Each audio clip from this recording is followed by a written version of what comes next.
Something unexpected happens when a gardener stops chasing quick results and finally slows down enough to notice the real problem. That moment comes quietly, often after years of trying every fertilizer on the shelf, pouring money and hope into chemicals that promise miracles but deliver only temporary green. For many gardeners, the story is the same. The plants grow fast at first, then fade too soon. The soil becomes harder each season. The fruit loses its flavor.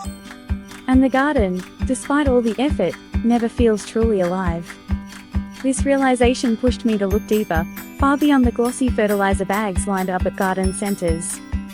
It led me to something far more powerful, something that doesn't appear on most store shelves at all.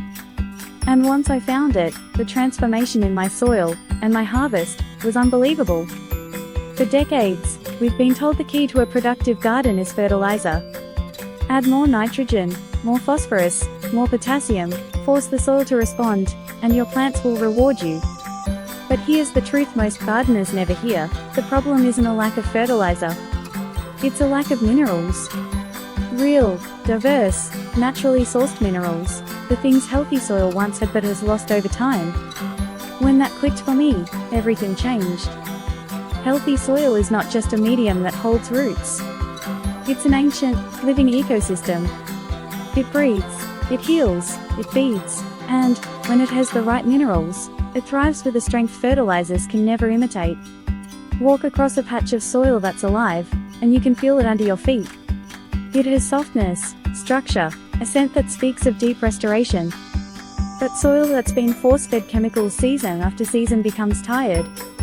And tired soil, no matter how much fertilizer you add, cannot give you the garden you dream of. After years of gardening, I finally understood that the most important thing I could give my plants wasn't fertilizer at all. It was balance. Minerals provide that balance. They restore what time, rain, and repeated planting slowly strip away. Without minerals, the soil becomes empty. With them, it becomes a powerhouse of life. This journey into mineral-rich soil didn't begin with laboratory science or agricultural studies. It began with the simplest observation: plants grown in living, mineral-balanced soil taste better. They last longer. They resist pests. And they produce abundantly, without stress. So I stopped using fertilizer. Completely. And instead, I rebuilt my soil from the ground up, with natural amendments that have sustained ecosystems long before humans bottled chemicals. Let me walk you through the minerals that created the biggest transformation in my garden. Because once you understand what they do, you'll never look at soil the same way again. The first breakthrough came with Biochar, an ancient method rediscovered by modern gardeners. This wasn't some trendy trick. It's a technology thousands of years old, used by indigenous cultures who created soils so fertile that they remain productive even today. Biochar doesn't feed plants directly. Instead, it becomes the long-term home for microbes, nutrients, and water. One tiny piece contains millions of microscopic pores, forming a permanent shelter underground. When I added biochar, the soil suddenly acted like it remembered how to breathe. Moisture stayed longer, nutrients stopped washing away, and my vegetables developed a deep green I hadn't seen in years. It wasn't a fertilizer effect, it was health returning.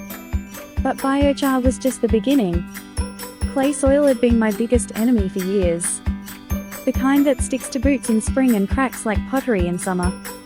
No matter how much compost I added, it never softened. That's when gypsum entered the picture. A simple mineral, calcium sulfate, but incredibly powerful. It loosened the clay from within, restructuring the soil so air and water could move freely. Within weeks, the ground felt different. Earthworms returned. Roots found depth. And finally, plants grew without struggling. Next came the minerals from the sea. Green sand, an ocean-born treasure rich in over 30 trace elements, fed my garden slowly and steadily. It didn't shock the plants or burn the roots. It nourished gently, almost rhythmically. Over the next few months, I saw leaves deepen in color, blooms last longer, and fruit flavor intensify as if the plants had rediscovered their forgotten potential. Volcanic minerals followed. Azomite, ash born from molten rock, became one of the most transformative additions I ever tried. more than 70 minerals in their natural form, each playing a tiny but vital role. After one season of using Azomite, my soil felt alive in a way fertilizers could never achieve. My fruit trees especially responded with a sweetness and fragrance I hadn't tasted since childhood. Worm castings came next, not as a nutrient boost, but as living biology.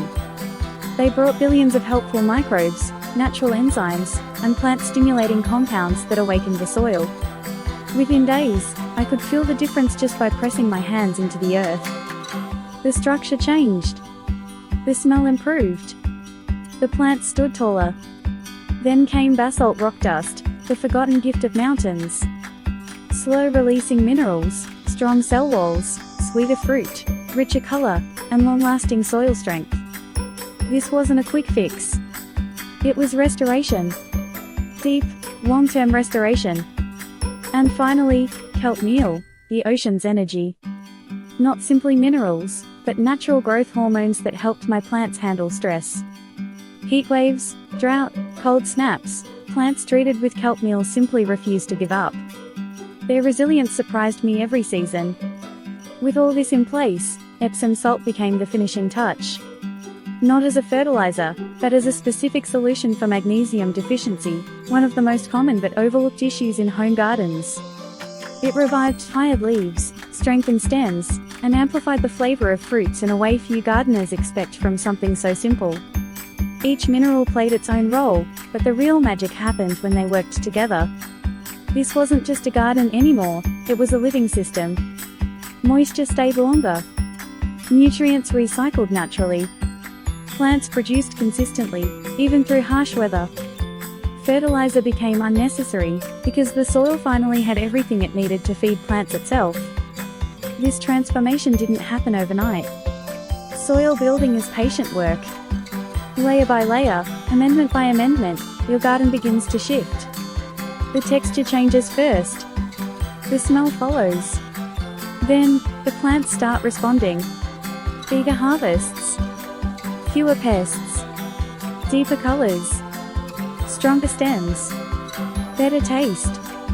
And eventually, you realize that the soil has become something far more valuable than any bottle of fertilizer could ever provide. This is the kind of garden that grows stronger with time instead of weaker. The kind of soil you can pass down to your children or grandchildren. A garden that feeds not just the body, but the spirit. So, if you've been frustrated, tired, or disappointed by what fertilizers have done, or failed to do, there's another path. A natural one. A long-lasting one. A path that restores, instead of forcing.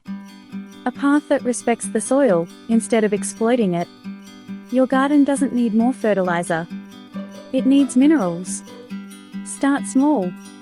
Choose the amendment your soil needs most. Add one layer this season, another the next. Before long, you'll witness the same transformation I did, the moment the soil comes alive again. And when that happens, the results will speak for themselves.